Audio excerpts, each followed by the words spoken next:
Hello friends, welcome to খেল দুনিয়া। গতকাল ভারত বনাম কাতার ম্যাচে ভারত প্রথমে এগিয়ে গিয়েও শেষ পর্যন্ত কিন্তু হেরে যেতে হয়েছে শুধুমাত্র রেফারির কারণে। তোমরা সবাই দেখেছো যে ভারত প্রথমে ছাংতের গোলে 1-0 গোলে এগিয়ে যায়, তারপর কিন্তু সেকেন্ড হাফেও ভারত সেই লিডটা বজায় রাখে।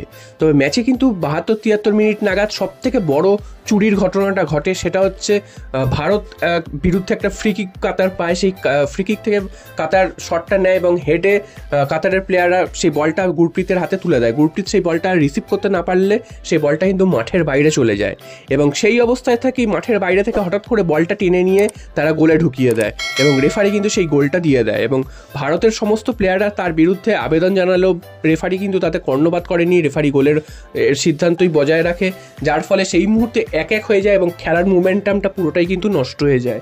এবং তারপর 85-86 মিনিট নাগাদ কিন্তু কাতার তাদের দ্বিতীয় গোলটা করে এবং তারপরই কিন্তু সেই ম্যাচটা তারা জিতে নিয়ে বেরিয়ে যায়। তো ভারতের সামনে এরকম একটা সুবর্ণ সুযোগ, যেখানে তৃতীয় রাউন্ডে যাওয়ার একটা হাতছানি ছিল, সেইখানে কিন্তু ভারত এগিয়েও গিয়েছিল। সেই ম্যাচটাকে ভারতকে জোর করে হারানো হলো যাকে বলা যায়, এবং দিনে দুপুরে ডাকাতি করা হলো কিন্তু সেটাই বলা হচ্ছে। তো এইরকমভাবে ফিফা বা এএফসির ম্যাচে এরকমভাবে যে রেফারির মান এত খারাপ, আমরা ভারতীয় ফুটবলের রেফারির মান নিয়ে আলোচনা করতাম, তো এইরকম জায়গাতেও কিন্তু রেফারির মান এত খারাপ সেটা কিন্তু ভাবাই যায় না। তো এর ফলে কিন্তু ভারতের মতন দলকে প্রচণ্ড ভুগতে হলো। ভারত কিন্তু ইতিহাসের হাতছানি ছিল ভারতের সামনে, সেই ইতিহাস কিন্তু ছুঁতে পারলো না ভারত এবং তৃতীয় রাউন্ডে যাওয়া হলো না। ভারত কিন্তু ওয়ার্ল্ড কাপ কোয়ালিফিকেশান এবং এএফসি কোয়ালিফিকেশান থেকে বিদায় নিয়ে নিল। তো ভারতবাসীর কাছে একটা স্বপ্ন, সেই স্বপ্নটা কিন্তু নষ্ট হয়ে গেল শুধুমাত্র রেফারির ভুল দোষে। তো তোমরা এই রেফারিকে কি বলবে অবশ্যই তোমরা কমেন্ট বক্সে জানিয়ে যাও, যে এরকম রেফারির মান এরকম জায়গায় তোমরা কিন্তু অবশ্যই সেটা কমেন্ট বক্সে লিখে যাও।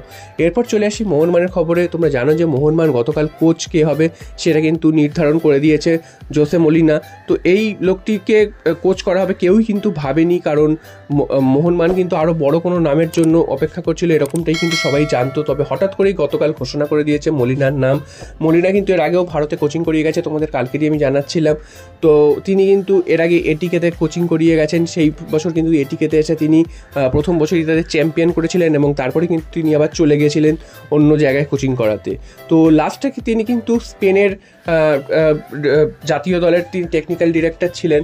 তো সেখান থেকে তিনি কিন্তু আবার মোহনবাগানে ফিরে আসছেন। তো দেখা যাক মোহনবাগানে এসে তিনি ভালো কিছু করতে পারেন কিনা। এবং মোহনবাগানে আসার পর তিনি যে প্রথম কথাটা জানিয়েছেন সেটা হচ্ছে তিনি মোহনবাগানে আসতে পেরে খুব গর্বিত বোধ করছেন এবং মোহনবাগানের মতন এরকম লেগাসি ক্লাবে তিনি আসতে পারছেন, এটাও তার জন্য অনেক বড় ব্যাপার। এছাড়াও কিন্তু তিনি বলেছেন যে মোহনবাগানে তিনি আসছেন, তিনি সাকসেস দেওয়ার জন্যই আসছেন এবং সঞ্জীব গোয়েঙ্কাকে তিনি ধন্যবাদ জানিয়েছেন তার উপর আস্থা রাখার জন্য।